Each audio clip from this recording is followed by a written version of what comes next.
What's going on, guys? My name is Tommy. Welcome back to another episode of the Forgotten Race Review. Today, it's another first-party Pathfinder race. The last one on the request line, actually. It's here, then one homebrew for 1st and 2nd edition, then it's... So if there are any races from 1st edition you'd like to see, now's your chance. Today, it's all about our favorite, flyingest friends, the Strix. If you have any requests, they go down there. Like I said, remember that patronage at any tier gets your requests here, or for any series up to the front of the line.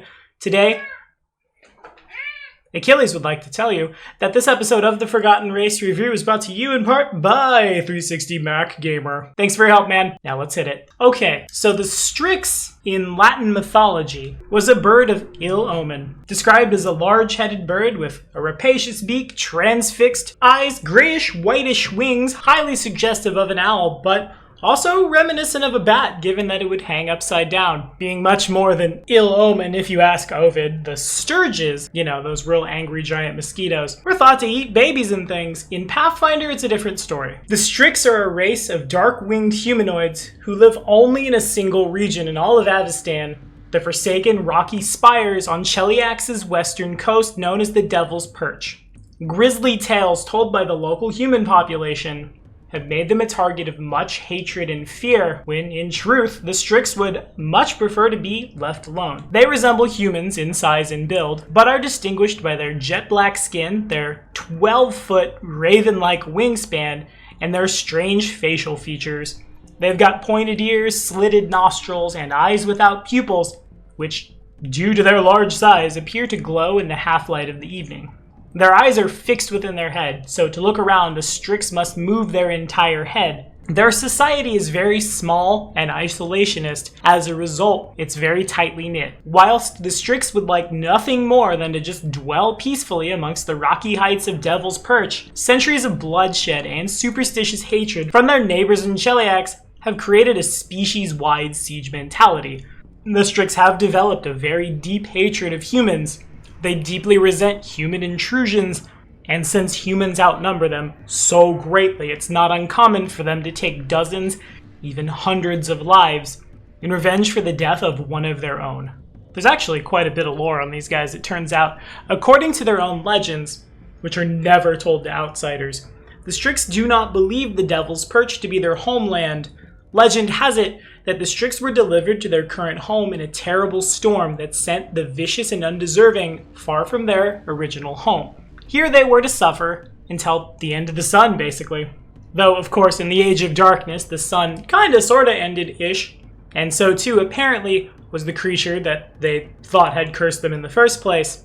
Eventually, they found a fortress of stone, the Devil's Perch, next to the fish-filled ocean, which was well enough to be safe from the horrors of the Age of Darkness. Images on scrolls in the library of Iadara in Kyanin have led to speculation of a relationship between them and the Aslantean ancient elves.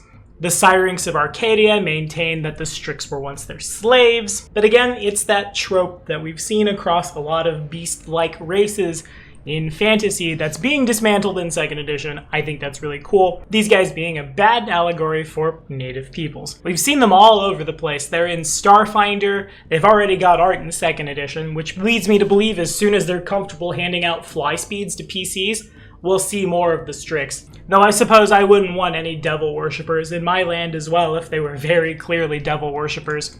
Though it does seem that they have a voice in Ravenel. Interesting. Anyway, let's look at those stats, shall we? A Strix reaches adulthood at 12 years.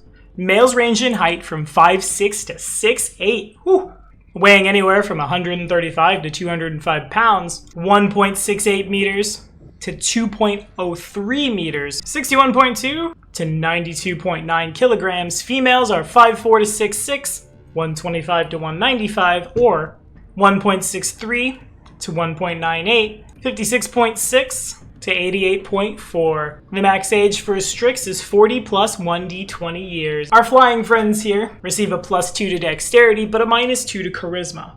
Swift and elusive, yet stubborn and swift to anger. They're humanoids with the Strix subtype. They're medium creatures with a base speed of 30 feet and a fly speed of 60 feet with average maneuverability. They gain a +2 racial bonus on perception and stealth checks in dim light or darkness. as well as a +2 racial bonus on saves against illusion spells, and a +1 racial bonus on attack rolls against humanoid creatures with the human subtype. They have dark vision out to 60 feet and low light vision. And quite a bit of support, racial feats, racial archetypes, a solid amount of alternate racial traits. To be honest with you, I came very close to playing a Strix in Rise of the Runelord. I ended up not because it felt a little far-fetched for me to justify a Strix making its way from the Devil's Perch all the way up to Varizia, so Skoros ended up being a human. In any case, I think this race is super cool.